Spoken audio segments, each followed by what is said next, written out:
Hello students, I am Dr. Mini Dhawan and today I will take chapter 3 of class 9th history, that is Nazism and the rise of Hitler.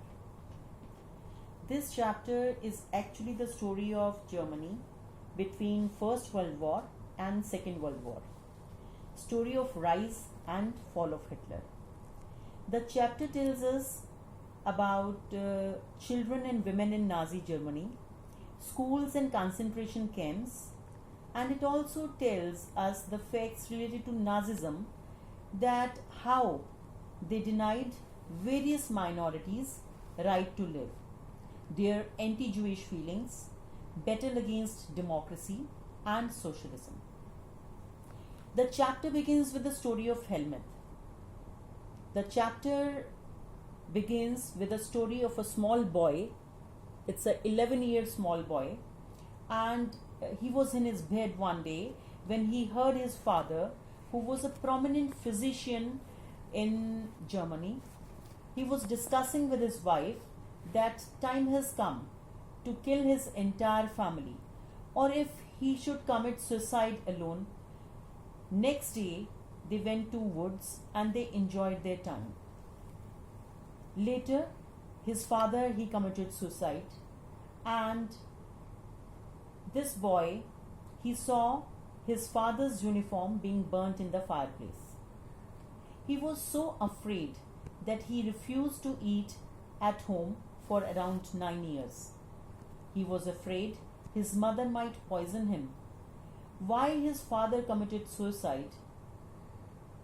In May 1945, Germany defeated in the Second World War and had to surrender. Hitler and his propaganda minister Goebbels and his entire family committed suicide, fearing what may happen to them if they fall in the hands of Allies. At the end of the war, an international military tribunal at Nuremberg was set up to persecute Nazi war criminals for their crimes against peace. The Nuremberg tribunal sentenced only 11 leading Nazis to death. Many others were imprisoned for life. Allies did not want to be harsh on defeated Germany as they had done after First World War. So the chapter begins with this episode. Now, birth of Weimar Republic. What was Weimar Republic? Weimar is the name of a place, and Republic is a kind of government whose head is elected. Now, Weimar Republic was born after the defeat of Germany in First World War. In the early years of 20th century, there was a war fought between Allied powers and Central powers. This war was fought from 1914 to 1918. In Central powers, on one side there were Germany, Austria and Turkey, and on the other side the Allied powers were England, France and Russia. So they had a war. Basically, First World War was fought between empires on one side and democrats on other. In Germany, that time it was Hohenzollern dynasty ruling. In Austria, it was Habsburg Empire, and in Turkey, Khalifa was ruling. So basically, this was war between the emperors and the democrats. Now, all resources of Europe were drained because of war. Germany occupied France and Belgium, but unfortunately, Allies strengthened by the US entry in 1917.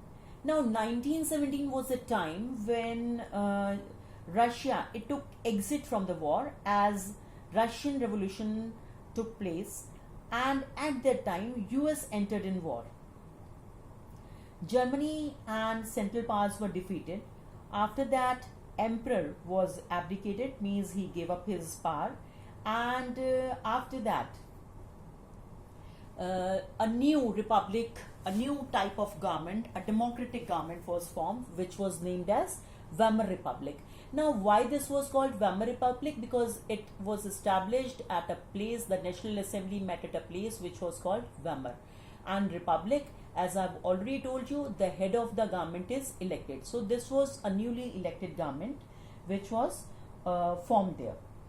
Now, in the German parliament, Reichstag, deputies were elected on the basis of equal and universal votes cast by all adults, including women. Now, universal adult franchise means that everybody has right to vote, those who are adults in that country, and plus women were also given right to vote. Now, this is map of Europe before 1919. If you will see that Germany is in the middle with blue color. On its east, you will see Hungary and Austria. That time Austrian Habsburg Empire was there. Towards the west is France, and towards the north you can see northwest, I would say, you can see United Kingdom, and in south is Italy. So this was European map before the after the First World War, after in 1919. Now, Treaty of Versailles. Treaty of Versailles actually was a peace treaty signed by Germany because it was defeated in the war, and it was very harsh and humiliating treaty. It is often said that seeds of Second World War were sown in the Treaty of Versailles. Now, why it is so, we will come to know in the clauses of Treaty of Versailles. Versailles is the name of a place in France. So Germany, it lost its overseas colony. 13% of its territories they lost, 75% of iron, 26% of its coal, and Germany was demilitarized also. Demilitarized means whole of the army was removed from the borders. So Germany was demilitarized, and they had to pay war compensation also. War compensation of $6 billion for starting the war, for making other people fight with them. So this was a war guilt clause which was held by Germany, which held Germany responsible for the war, and they had to pay war indemnities, or they had to pay war damages to the allied countries, those who have suffered in the war.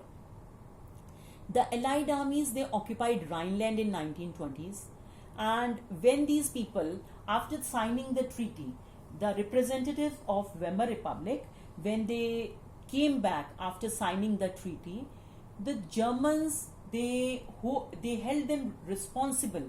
They held Weimar Republic responsible for the defeat in the war as well as the insult at Versailles. So this was a very harsh treaty. The clauses were really very humiliating, and Germany had to give lot of war damages also. The effects of war.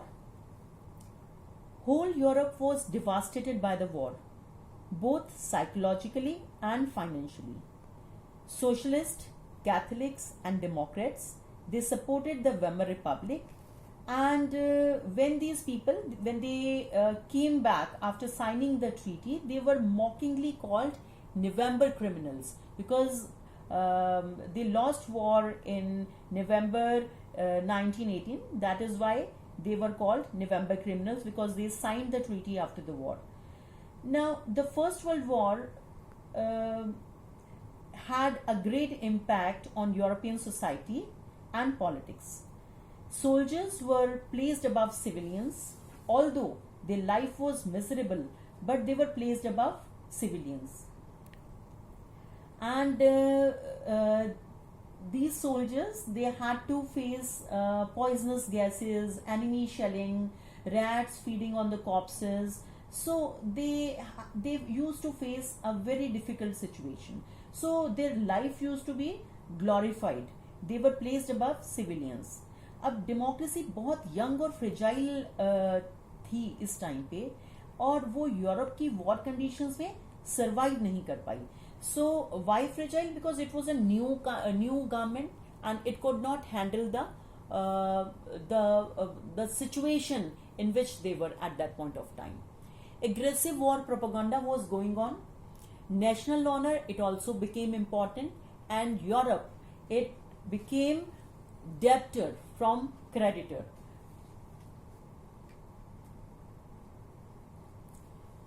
Political radicalism and economic crisis. Weimar Republic, it was born at the time, coincidentally, it was born at the time when a revolutionary uprising of Spartacus League was going on.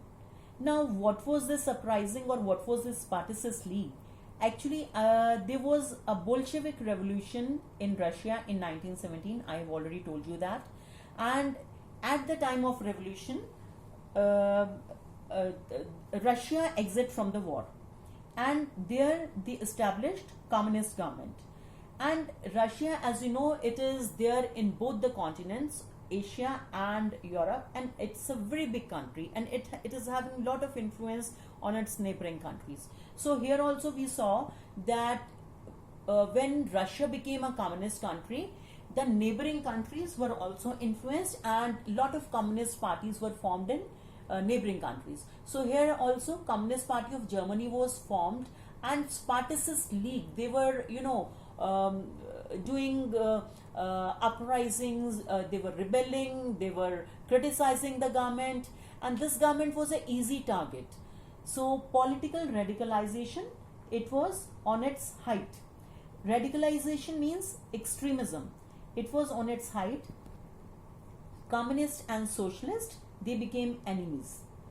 Now, Germany in 1923, they refused to pay the war indemnities, what they were supposed to be paying to Allied forces, and they were supposed to pay in gold.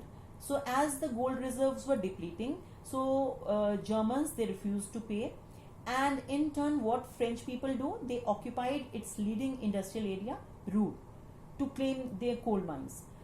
The image of Germans carrying cartload of currency notes to buy a loaf of bread was widely publicized, evoking worldwide sympathy. This was a time which was known as hyperinflation. See, Germans were retaliating, and they were printing paper currency recklessly. The value of German mark used to be the currency of Germany at that point of time. So the value of the mark, it started going down, and prices of goods, they started rising high, and this was called hyperinflation. So that is why I have told you that that time it was